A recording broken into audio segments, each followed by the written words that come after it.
Good morning or good evening, depending on where you're getting a chance to hear this. It's almost 2 in the morning here in Washington, D.C. We literally just wrapped up a 13-hour day dealing with the rules for Senate impeachment, President Trump. Now, today wasn't evidence, it wasn't testimony, it wasn't walking through the arguments. Today was supposed to be just about setting the rules for how we'll do the rest of the trial. No one expected it to be a 13-hour day except for Senator Schumer and for the House managers. Clearly, Senator Schumer had worked with the House managers and had coordinated with them to be able to set up a series of votes today that each of the House managers came with a script to be able to go through that script to be able to go exactly along Senator Schumer's amendments, but none of us had received the amendments in advance. And certainly the president's team hadn't received the amendments in advance. And so they were, they're writing notes and they're trying to argue on the fly when Senator Schumer had coordinated with the House to be able to set up this whole series of arguments they went through. That's within his right to be able to do it. It just made for a very long day.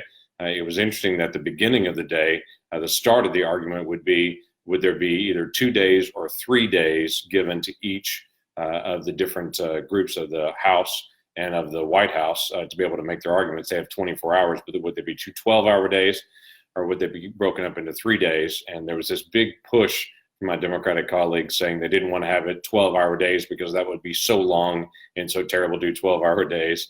But then they did argument on rules and did 11 amendments today to slow the process down. We ended up with a 13-hour day to start with. It just the way it started. I think the line of the day was only in Washington, D.C. do we spend an entire 13 hours debating how we're going to debate the rest of the time.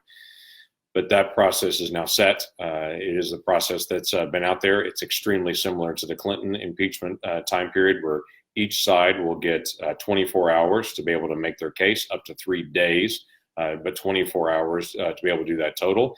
Senators will then be able to ask up to 16 hours of questions. That's the same as the Clinton time period. And then also the same process as the Clinton time period. And that impeachment would be after that. Then the Senate will then have a vote to say, do we need additional evidence? Do we need additional testimony?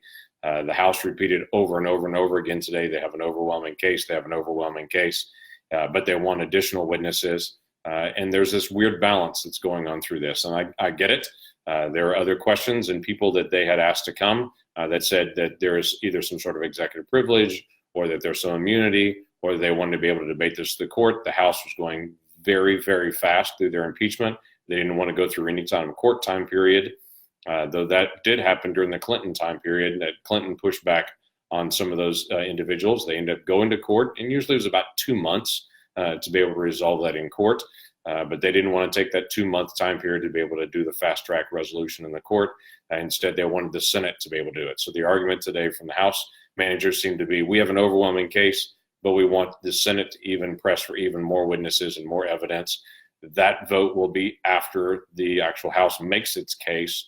And then after we have 16 hours of questioning, then there'll be a decision, do we need more witnesses? Do we not need more witnesses? If we do need more witnesses, then it's which witnesses and which evidence and how will they be handled? All those motions are all in order then at that point to be able to determine how to be able to handle it.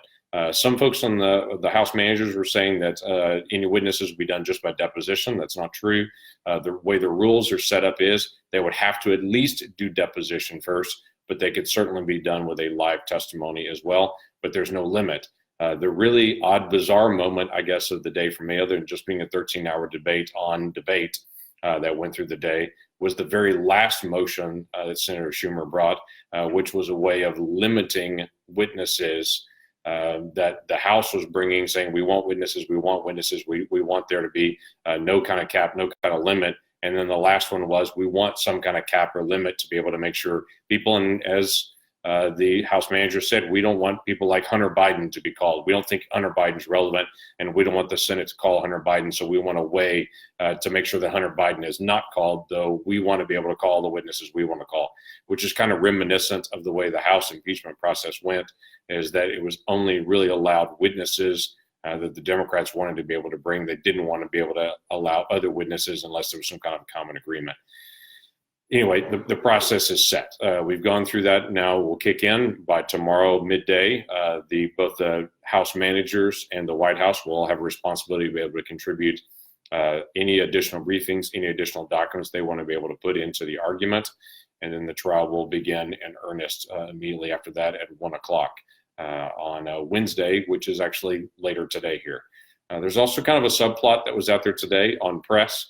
If press is getting enough access, obviously, if any of you were watching, you saw there was wall-to-wall coverage across all the networks of all of the testimony time. If it during the votes, then they were immediately able to turn in and show what's happening on the Senate floor. So I think there was pretty wide access. I had multiple interviews this morning. I had multiple times to be able to encounter folks. It was interesting. One of the press people caught me in between some of the votes tonight when I stepped out in the hallway for just a moment during one of the breaks, and his only question was about, does press have enough access? And I laughed and thought, we're standing here talking, and there's been wall-to-wall coverage. So I think that question about, has the press had enough access, I think that's been answered. We want this to be as wide open as we can possibly get it.